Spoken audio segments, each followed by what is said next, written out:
lupa subscribe dan nyalakan lonceng notifikasinya. Saya yakin bapak saya tidak suka melihat ini. Ya, bapak saya tidak suka melihat ini, apalagi kami.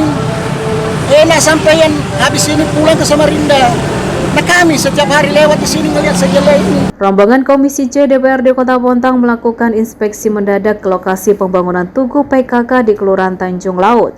Dalam kunjungan tersebut, mereka menemukan sejumlah kejanggalan pada hasil akhir proyek senilai 700 juta rupiah tersebut yang dianggap jauh dari memuaskan. Pantauan di lapangan menunjukkan beberapa bagian tugu tidak sesuai dengan desain perencanaan, khususnya pada gambar detail fasad 3 dimensi.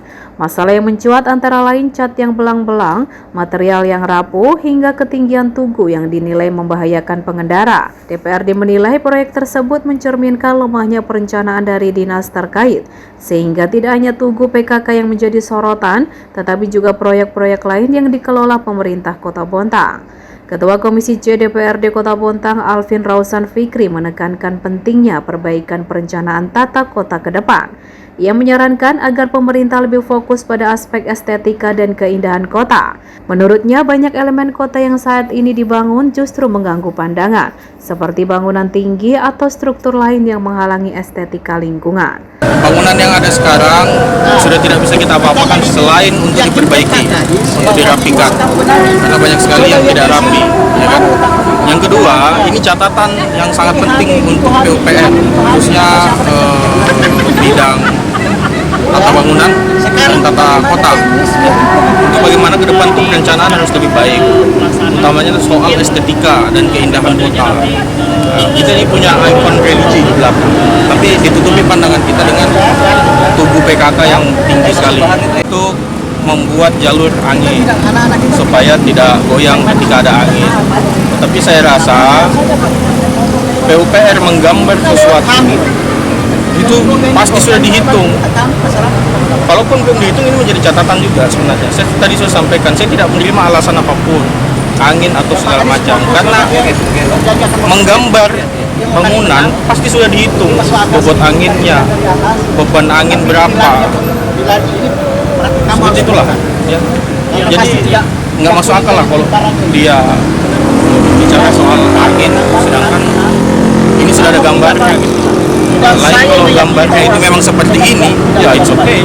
Tapi ini kan gambarnya full, tetapi di tengah jalan diubah untuk menjadikan jalur angin. Nah, itu nggak bisa diterima karena gambar yang sudah ada itu pasti sudah menghitung beban angin. Artinya dengan kondisi yang seperti ini pun minta untuk diperbaiki sesuai dengan desain awal ya? Harus diperbaiki. Harus diperbaiki karena masih ada masa pemeliharaan. Nah, itu saya minta untuk diperbaiki semua. Termasuk plasteran-plasteran yang tidak rata, masuk dengan cat-cat yang tidak rata, saya minta untuk diratakan semua karena untuk melihat keindahannya. Sementara itu, anggota Komisi C Muhammad Sahib memberikan kritik tajam terhadap kualitas pengerjaan proyek yang terkesan asal-asalan. Ia menyebut bahwa beberapa elemen struktur seperti lingkaran atau bentuk lainnya terlihat penyok dan tidak rapi. Menurutnya, kondisi ini mencerminkan kurangnya perhatian terhadap detail dalam pengerjaan proyek. Ya, semua pokoknya pekerjaannya salah-salah asal jadi. Sama sekali tidak sama desain. Dan lihatlah sendiri, sama sekali bukan ini asal-asalan. Jujur, sumpah, marah saya. Ini apa ini? Coba lihat. Ini begini, tidak ada yang persis, tidak ada. Bundar lingkaran, coba lihat penyok-penyok kayak garung kempes.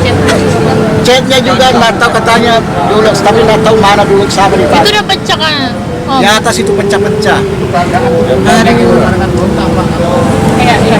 Sampainya hari ini mana Maret? Maunya saja ini barang jangan dibayar. Semuanya jangan layak dibayar. Demikian Nasar PKTV mewartakan.